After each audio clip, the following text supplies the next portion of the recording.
కాలేజ్కి వెళ్తావు, నీ చూపులు మారుతున్నాయి. స్కూల్కి వెళ్తావు, నీ చూపులు మారుతున్నాయి.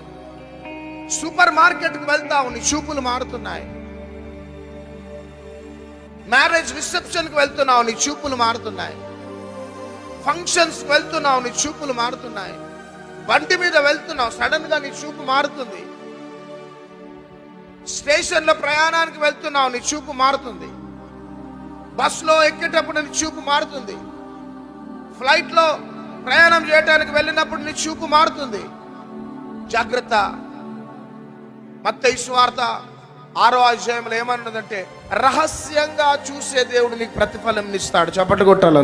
తల్లి చూడకపోయినా, భర్త చూడకపోయినా, భార్య చూడకపోయినా, పిల్లలు చూడకపోయినా, తల్లిదండ్రులు చూడకపోయినా, దైవజనుడు చూసినా చూడకపోయినా, నిన్ను రహస్యంగా 24 hours 2 కళ్ళు చూస్తున్నాయి. ఆ కళ్ళే దేవుని యొక్క కళ్ళు.